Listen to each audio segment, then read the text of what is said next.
Hey Anna, Hi, how are you today? I'm good, thank you. So tell me, what brings you in today? Well, um, I'd like to talk about my mother, and I don't have a relationship with her, and I don't miss that fact.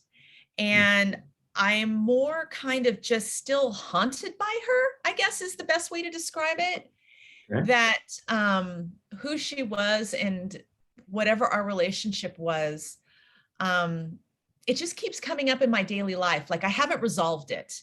I've actively tried to be a different parent to my children, but I'm just having a hard time of getting her out of my head, so to speak. That's why I say I feel like haunted by her. We don't speak because it was her Scary. choice. Yeah, we don't speak because it was her choice. She sort of ended our relationship.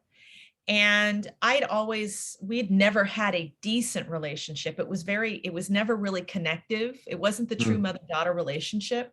I was more a parent than she was. So her cutting me off kind of gave me the permission to go, all right, I'm not going to actively seek her out anymore and try and check on her and make sure she's doing okay. I'm going to let her be her, and I'm going to move on with my life. But she Oh, still pops in my head so much with this anger. And I'm just, as much as I don't want to forget about her, I don't want the thought of her to kind of overshadow all the things that I'm doing so often now, if that makes any sense. yeah. Tell me a little bit about that anger that you mentioned. Well, as I became a mother, I had really kind of on surface level had my family. But as I started to parent my own children, I really started to realize, are you kidding? These are the things that I never got.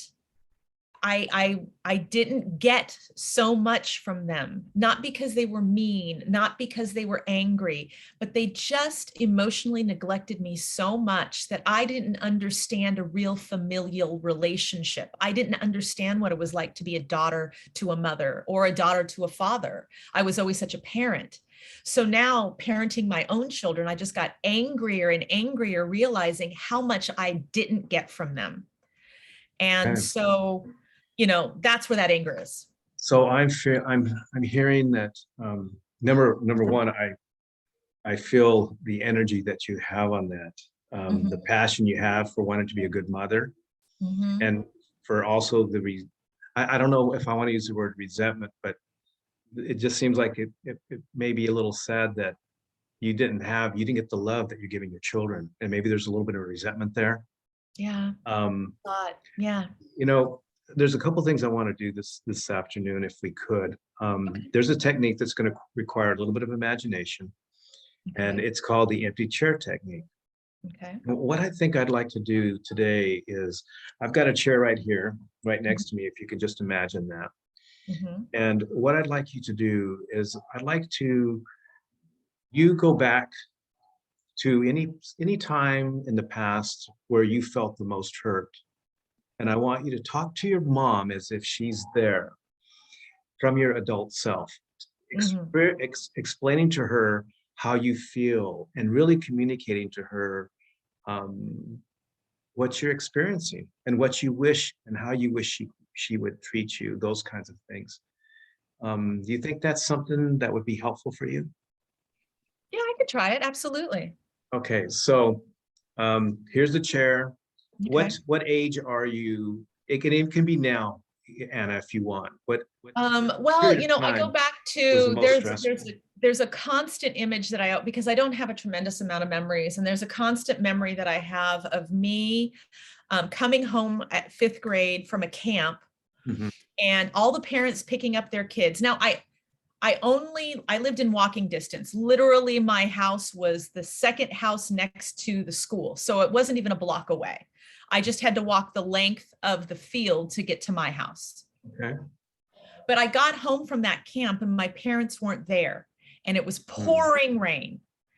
Oh And my. I had other parents come to pick up their kids. And even this kind of gets me flighty. It makes me kind of feel teared up. But, and they offered to take me home. And I was like, no, I can walk home.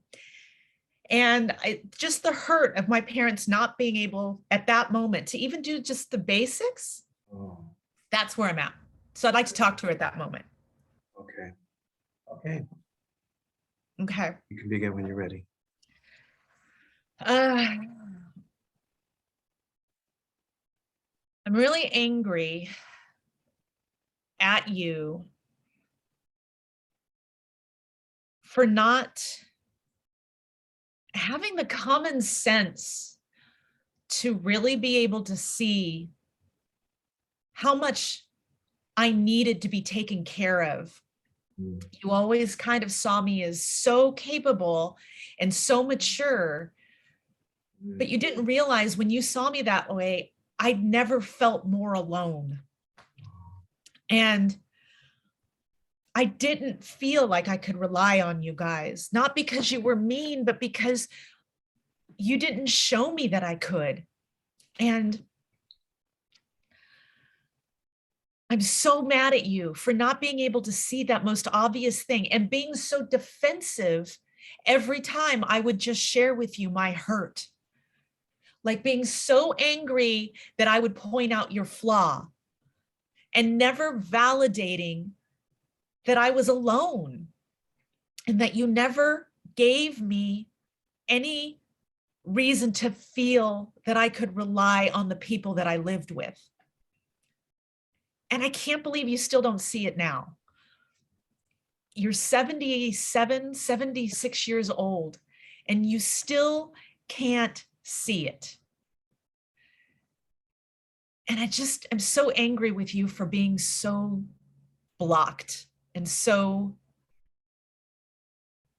broken that you can't even let me be broken sometimes or safe. I kind of hate you for it. Let's stop right there. Yeah. Tell me what you're feeling right at this moment.